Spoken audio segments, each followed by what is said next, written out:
محرم میں نکاح کرنا کیسا ہے؟ یہ سوال پوچھا ہے جی ظہور احمد نے کشمیر سے کہ اگر شادی محرم یا سفر کے مہینے میں کی جائے کیسا ہے؟ کچھ لوگ کہتے ہیں کہ ٹھیک نہیں ہے۔ دیکھیں، محرم کے بارے میں غلط فہمیاں بہت ساری ہیں۔ پہلے تو میں یہ عرض کروں، محرم کی اسلام میں فضیلت کیا ہے اور کیوں ہے یہ فضیلت؟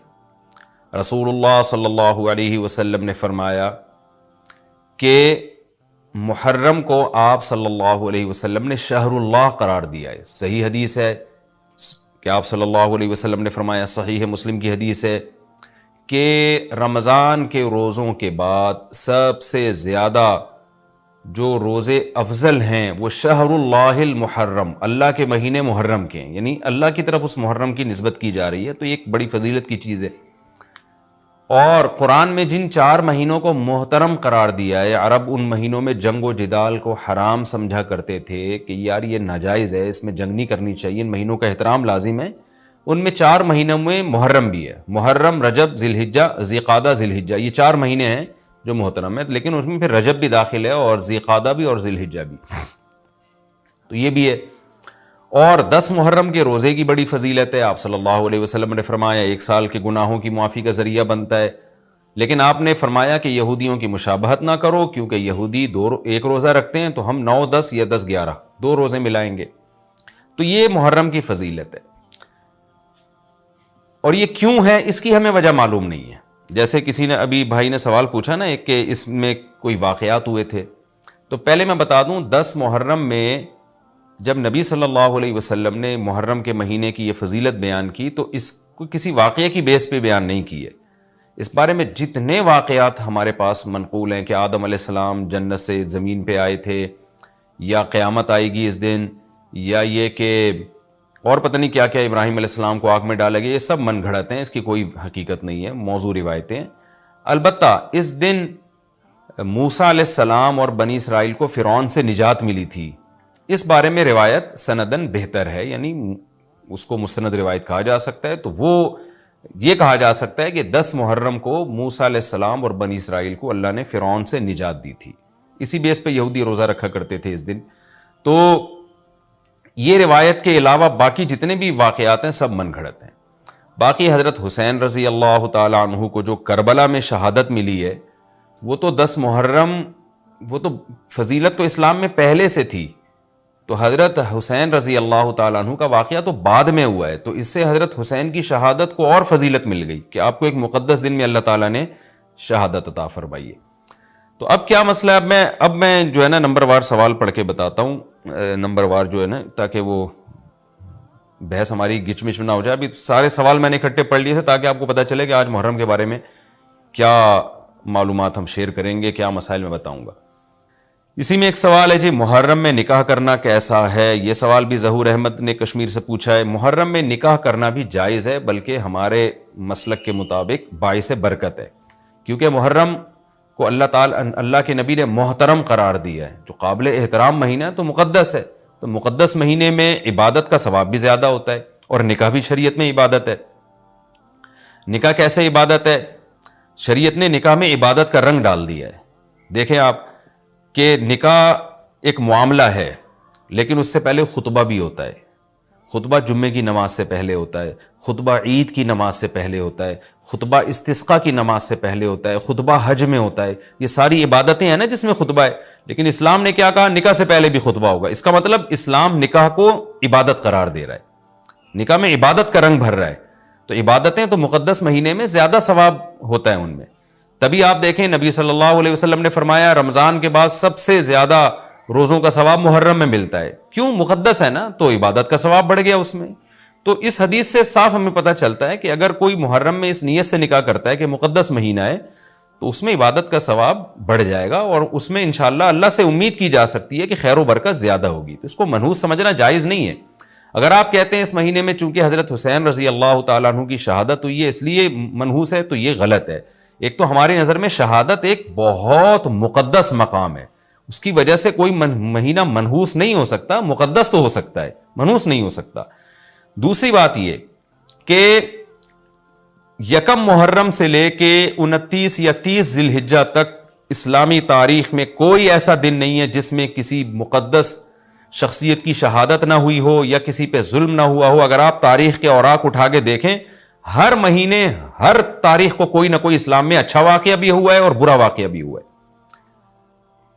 حضرت عثمان رضی اللہ تعالیٰ عنہ کی شہادت ہوئی باغیوں کے ہاتھوں, خود نبی صلی اللہ علیہ وسلم کی وفات ہوئی ربیع الاول میں, اور بھری ہوئی ہے نا اسلامی تاریخ. حضرت علی رضی اللہ تعالیٰ عنہ کی شہادت ہوئی. تو ان تمام شہادتوں کے آپ ایام نکالیں, ان کے مہینے نکالیں, کوئی مہینہ نہیں بچے گا.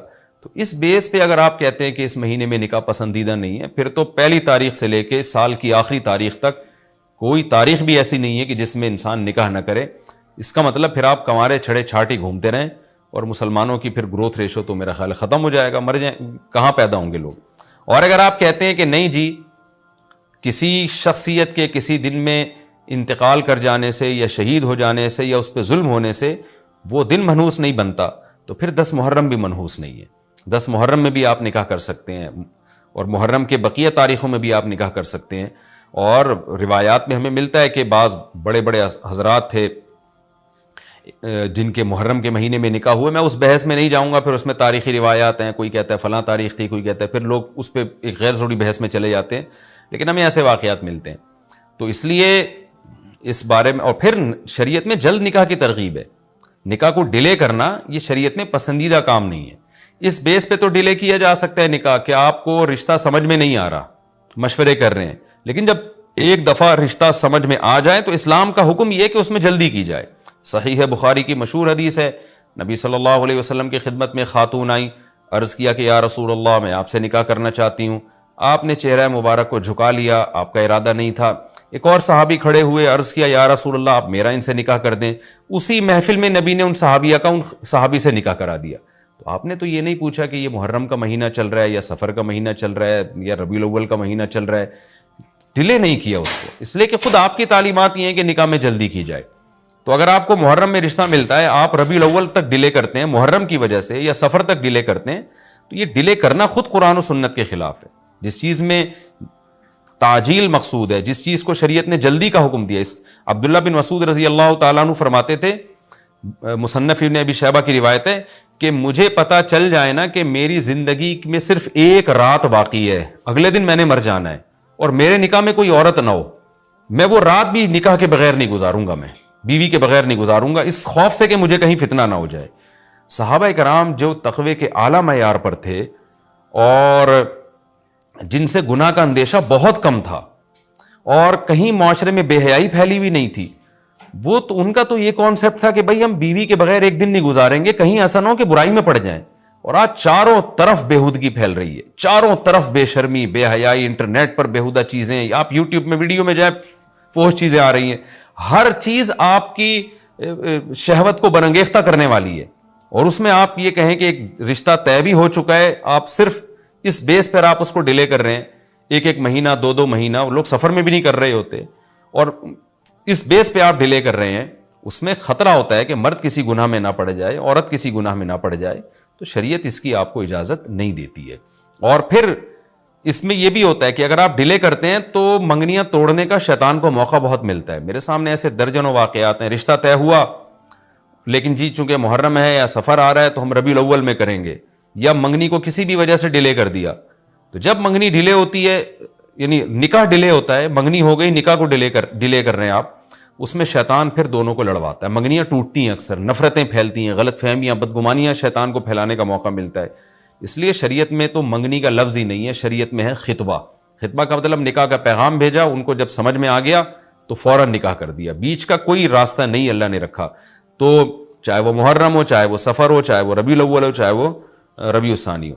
ہاں کوئی اس وجہ سے ڈیلے کر رہا ہے نکاح, کوئی واقعی شرعی عذر ہے اس کو, وہ بہت سارے مسائل ہیں, لیکن محرم کا ہونا بہرحال کوئی شرعی عذر نہیں ہے. تو اس لیے ہم اس میں نکاح کو جائز سمجھتے ہیں, باعث برکت سمجھتے ہیں. پھر میں بار بار بتا رہا ہوں کہ جو وہ شیعہ حضرات جو کر رہے ہیں ان کو کرنے دیں, میں آپ کو آپ کے مسلک کی بات بتا رہا ہوں. ہم جو قرآن و سنت کو اور اصحاب رسول کو فالو کرتے ہیں اور اہل بیت کو بھی مانتے ہیں, ہم ان کی بات کر رہے ہیں. وہ بھی دعویٰ کرتے ہیں کہ ہم مانتے ہیں, تو ان کو ان کے دعوے پہ رہنے دیں. ہم تو وہی بات کریں گے جو ہمیں صحیح لگے گی. اچھا بھائی, یہ بھی ایک سوال پوچھا ہے جی, 10 محرم کو کون کون سے نبی کو نجات ملی؟ یہ بھی سوال میں نے دہرایا تھا، ام محمد نے پوچھا ہے۔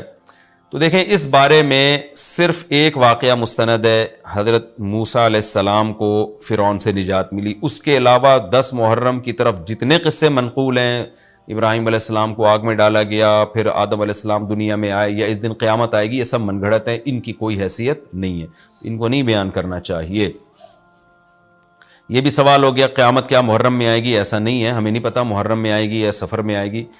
سورہ طٰہٰ میں اللہ نے صاف طور پہ بتا دیا کہ اکاد اخفیہا لتجزا کل نفس بما تسعی، میں قیامت کے دن کو چھپا دوں گا۔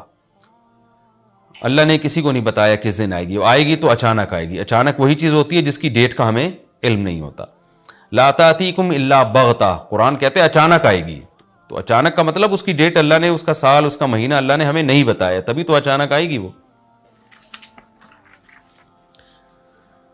5 درہم بیلنس پر 1 درہم بونس ملنے کا حکم۔ یو اے ای میں میرے پاس ایک سم ہے، اگر میں اس میں 5 درہم کا بیلنس ڈالتا ہوں تو 5 درہم کا بیلنس اور 1 درہم کا بونس ملتا ہے، اور 10 درہم کے بیلنس کی صورت میں 2 درہم کا بونس ملتا ہے۔ کیا یہ بونس میرے لیے حلال ہے؟ مصدق شاہ ابو زیبی سے۔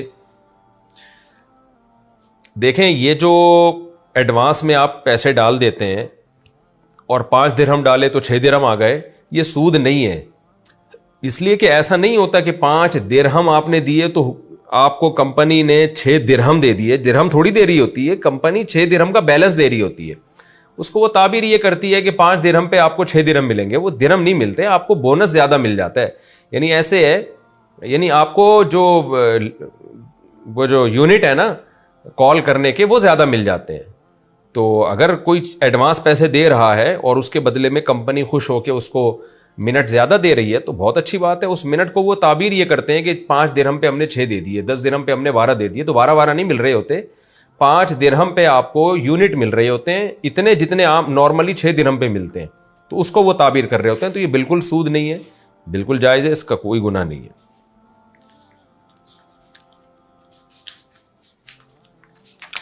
اچھا بھائی، پب جی گیم کھیل کر پیسے کمانا کیسا ہے؟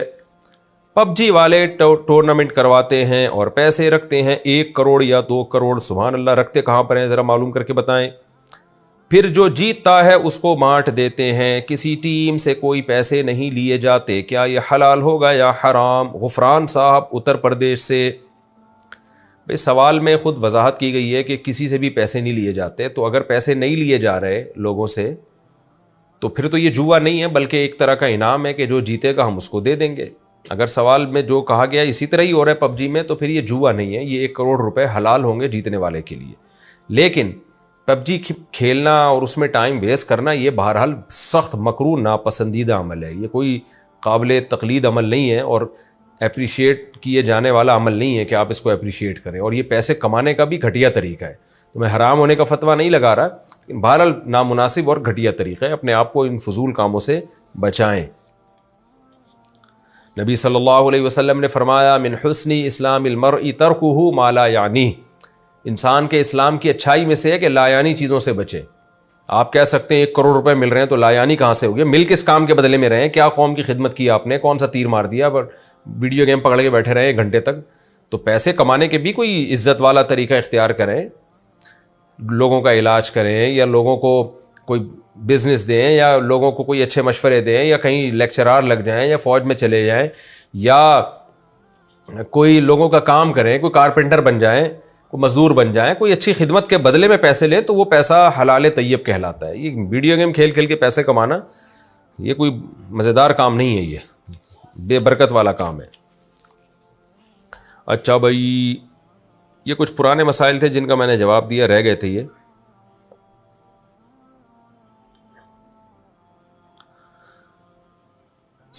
پوچھا ہے جی کہ کیا داماد سے پردہ فرض ہے؟ کیا داماد محرم ہوتا ہے؟ اس سے کتنا پردہ رکھنا چاہیے؟ بنت سلیم کراچی سے۔ دیکھیں داماد محرم میں داخل ہے، نامحرم نہیں ہے۔ داماد سے ساس کا پردہ نہیں ہوتا کیونکہ ساس ماں کی طرح ہوتی ہے، یہی وجہ ہے کہ اس سے ہمیشہ نکاح حرام ہے۔ داماد اگر اپنی بیوی کو طلاق دے دے یا اس کی بیوی مر جائے تو بھی ساس سے نہیں نکاح ہو سکتا۔ تو لہذا وہ محرم ہے. لیکن ساس بھی اگر جوان ہے اور داماد بھی اگر جوان ہے تو ریزرو رہنا بہرحال ضروری ہے. جیسے بہو اور سسر کا ریزرو رہنا ضروری ہے.